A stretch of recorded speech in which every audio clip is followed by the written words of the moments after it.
Welcome back to the AI Policy Podcast.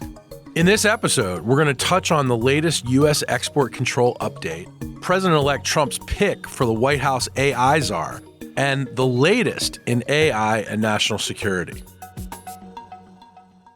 As always, great to be back with you, Greg. A lot to talk about. We're nearing the end of the year here. It's been an incredible year in AI policy, I have to say, and I know you would say. I feel like I've aged 5 years this year. It's like being president. You know how you age faster than time passes? Sure. And, this next cycle is going to age you as well because AI is and remains the thing. Let's talk about the Biden administration on maybe one of their last acts. On December 2nd, the administration announced a major export control update on semiconductors and related technologies. Is this the last we're going to see from the Biden administration? Yeah, so I think the first thing to point out is that I published on December 11th a piece called Understanding the Biden Administration's Updated Export Controls. That is 9,000 words summarizing 200 pages of regulations. So for folks who want to go deeply in the weeds, I would direct you to that piece. It was a pretty remarkable set of updates, and it's sort of starting a new tradition, whereas the Trump administration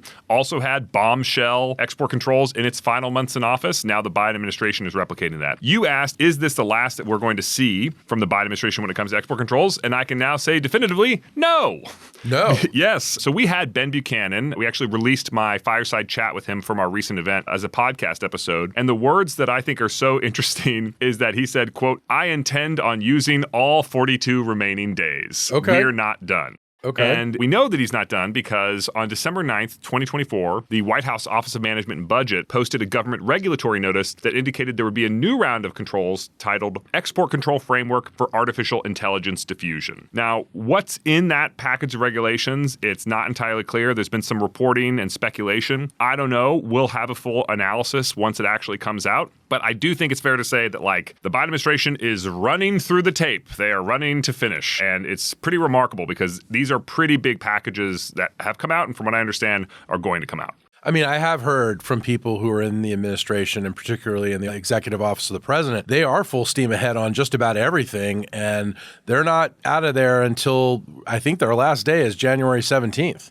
Yeah, and I mean, when you think about it, especially after the midterms, most of what the Biden administration was doing was executive actions as opposed to passing legislation, which was much more the first couple years of the Biden administration. And that executive action, you can do that until you're not the president anymore. And so there's plenty of more stuff coming out. All right. So, Greg, given all this, how do you expect China to react to the AI and semiconductor export controls that continue? Well, I think they already are reacting, and we've seen this. So on December 9th, 2024, Chinese regulators announced an investigation into Nvidia for violating China's anti-monopoly laws. I think that is pretty obviously retaliation for these export controls. If it wasn't obvious from the timing, it is obvious from the pattern of behavior. China has wielded its antitrust authorities to block critical mergers like Intel's acquisition of Tower, which would have been a really big deal for that company strategically if they'd been able to pull it off. And from what I understand, lawyers have written about this. It's basically impossible for U.S. semiconductor firms to execute an acquisition at this stage. Now, this is not blocking an acquisition. This is going after Nvidia in the present tense for violating anti-monopoly laws. And I think this could actually get pretty serious. You have to ask yourself, can Nvidia a year or 2 or 3 from now really successfully continue to operate if China is going to bring all of this pressure there? And that means, is Nvidia going to have to exit the Chinese market? It's premature to say that, but I think that's, one of the plausible scenarios here. What happens to Nvidia if they exit the China market? I know it's probably hard to speculate because a million things could change, but how grave is that for the company? So I think you would have to ask yourself, what kind of revenue loss would they be taking? And then what kind of competitive pressures might they ultimately result from that outcome? So in terms of revenue, there is significant smuggling of AI chips going on right now, even with the restrictions that we have.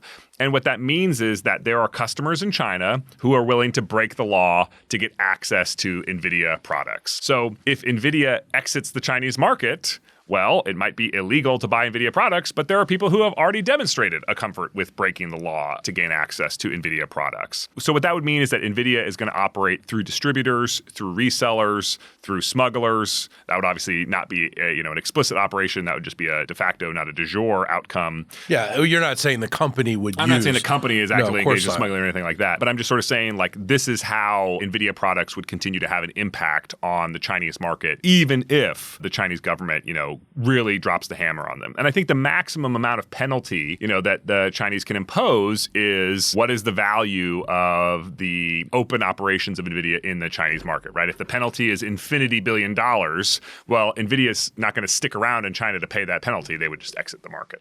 Interesting. That's one we're going to have to watch on this podcast to be sure. Let's talk about the Trump administration. President-elect Trump has announced the appointment of a new AI czar.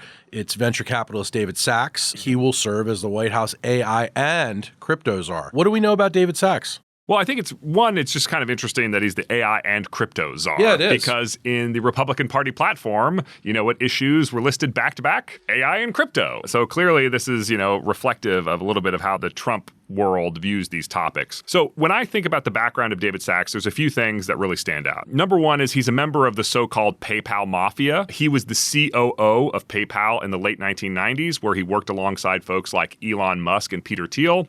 That group of folks from PayPal in the late 1990s is a legendary group of entrepreneurs and venture capitalists. Many of them went on to do additional great things. David Sacks is one of those folks. So he has his own venture capital firm, which is invested in both SpaceX and XAI, firms that are controlled by Elon Musk, who's also very influential in the world of Trump politics. Notably, he's also a podcast host. So he is the co-host of the All In podcast, which is mostly run by, venture capitalists. And President Trump actually went on that podcast and answered some questions about AI policy that we've dissected in previous podcasts here. So all of this is sort of, to me, at least revealing that what Trump said were his views on AI were pretty transparent. This is who he listens to. This is how he's thinking about the topics. One thing that I think is really interesting here is that, at least according to reporting from Bloomberg, Sacks is not going to leave Kraft Ventures. This quote-unquote AI czar position is going to be an advisory role, not a full-time government job. So he's going to stay in his current position as head of a VC, and he's also going to be advising the White House on policies that perhaps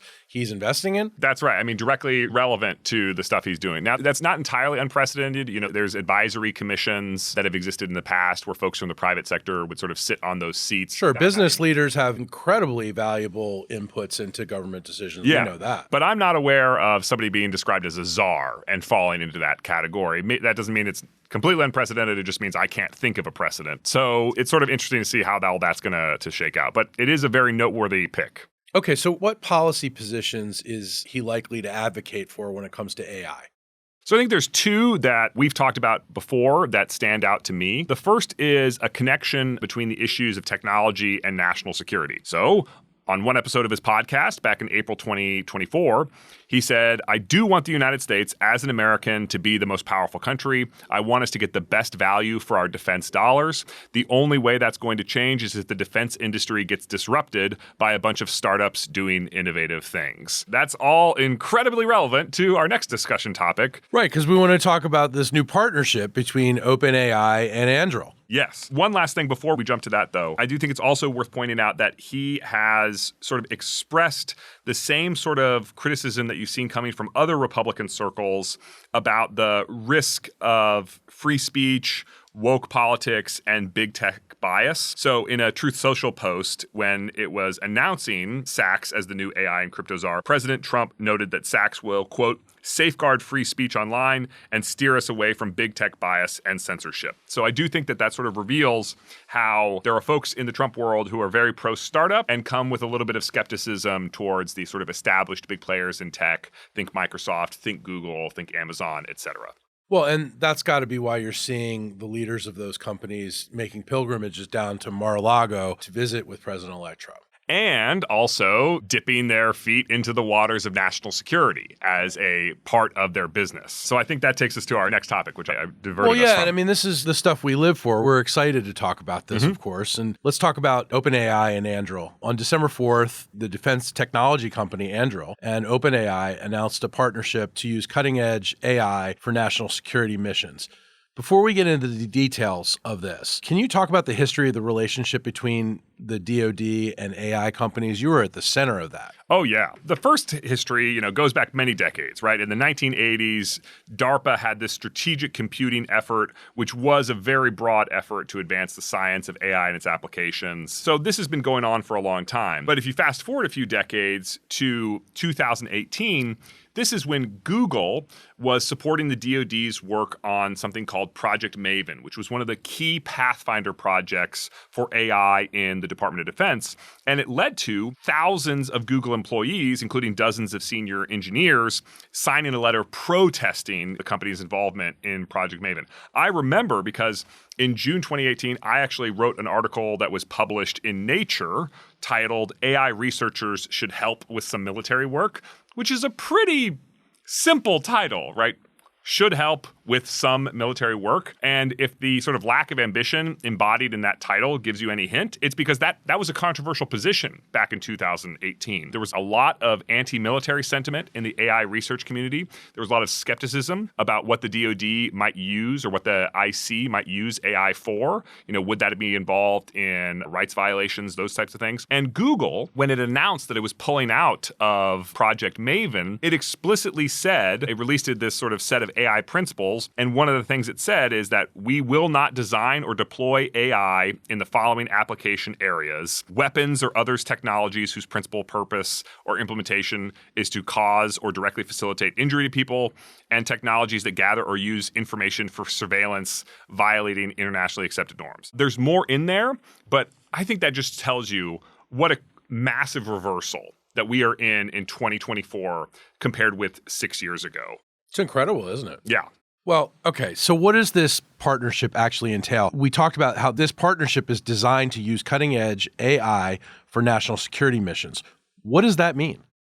Well, so let's talk about what the companies do writ large. So OpenAI's, their dominant focus is around large language models, which is a specific category of AI. ChatGPT. Exactly. And it can do lots of different things, but that sort of text-based interface, I think, is critical here. And what they're claiming is that Anduril, who makes military AI hardware, as well as the software operating systems that link hardware together, they're saying this is a strategic partnership with an initial focus on accelerating counter unmanned aircraft systems missions. So these are detecting drones, taking down drones, etc. And I think what's really interesting is that they're framing this as an exclusively defensive mission. Now, according to some of the reporting, some folks in OpenAI are still skeptical of this deal, even though it's focused on exclusively defensive stuff. But I want to point out to folks who might not be aware that the defense versus offense distinction matters a lot in the law of war type of context. So to just give you one example that might be a little bit graphic, in certain contexts, the US military will literally allow their forces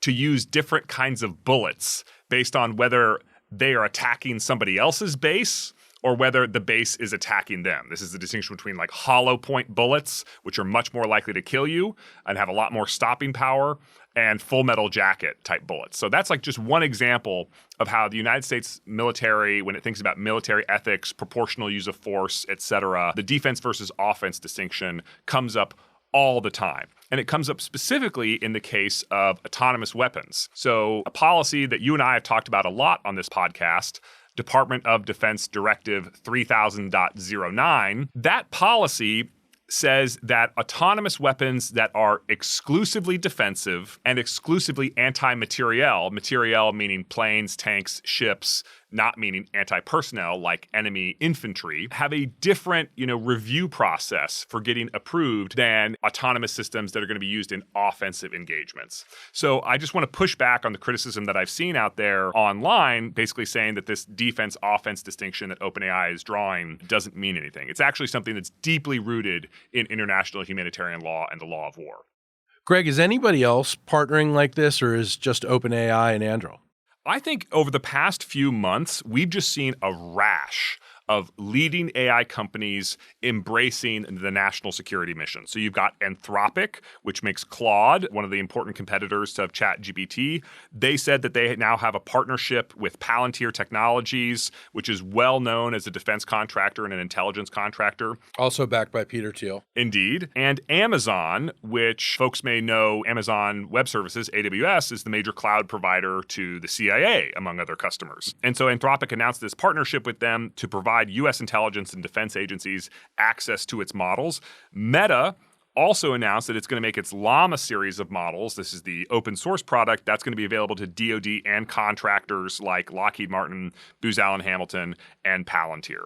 So more and more, the companies that are involved in leading AI are comfortable being a part of national security in a big way. And I do think that relates to the Trump politics situation, that we're seeing. If folks are, understanding that this is how Trump is going to interpret AI companies' behavior, they want to be able to say, look what we're doing to advance national security. Look at the partnerships that we've brought. So how about the other side of the coin? How is the national security community embracing these private sector companies?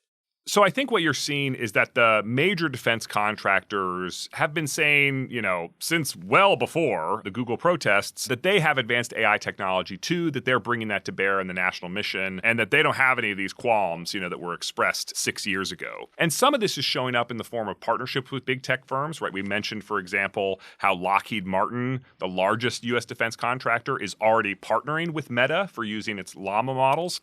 And I think you're going to see more of that. I don't expect the big defense primes to say that they specifically should get into the business of making large language models. I think they're going to be more focused on partnering with companies that can bring those capabilities and then being engaged in AI-enabled activities that are a little bit closer to their competencies. So, for example, imagine, machine learning applied to radar, for example. That's something you can imagine, a Raytheon or a Lockheed putting closer to their core competency as opposed to something like a large language model. Interesting. Let's move on to something we've been talking around, which is autonomous fighters. On December 14th, the Financial Times reported that the prototype of an autonomous Chinese fighter aircraft was unveiled at a recent Chinese aerospace show. What do we know about this autonomy initiative that the Chinese have undertaken? I mean, an autonomous fighter aircraft sounds ominous. Well, it's exactly what the United States Air Force has been pursuing with the Collaborative Combat Aircraft Program, which Anduril is one of the key prime contractors on and which we've talked about on this podcast in the past. All comes full circle. Indeed. I mean, basically what we're saying is militaries around the world understand that artificial intelligence and autonomous technologies are a critical enabler for the future of military power and global leadership in military power. So how surprised should we be that as we race towards this future of military technology, that we're racing against China, that they're in the game too?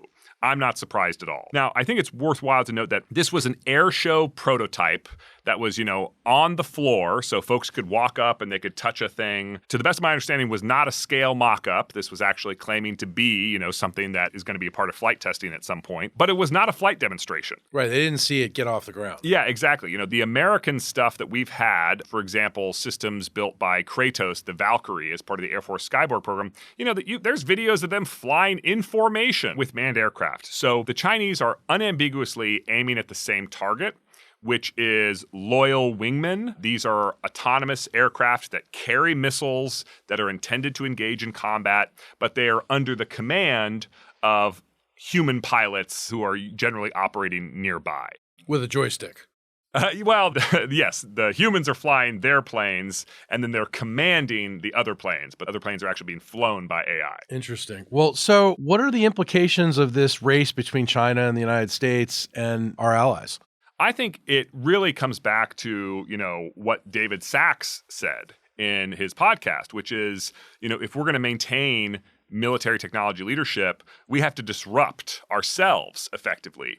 And the alternative is to be disrupted by China. This future of low-cost, attritable, AI-enabled, and autonomous aircraft, that is very likely to be the future of military power. And whether, we get there first or whether China gets there first, this is what the future is going to look like. And I don't think the United States can afford to waste a single moment. We've seen China develop really advanced hypersonics technologies. We've seen them build ships, military ships, at extraordinary capacity. This is not a military race that we can take for granted or expect to win without working really hard. Greg, thanks very much for all this, and we will talk again in 2025. This has been a great year doing this podcast with you, and I'm looking forward to next year. We got a lot to talk about. Hey, thank you. Thanks for listening to this week's episode of the AI Policy Podcast. Be sure to subscribe on your favorite podcast platform so you never miss an episode. We also love to hear from you, so reach out at aipolicypodcast@csis.org with your suggestions and feedback. Finally, don't forget to visit our website, csis.org, for our latest research reports and events. This podcast was produced by Sarah Baker, Isaac Goldston, and Sadie McCullough. See you next time.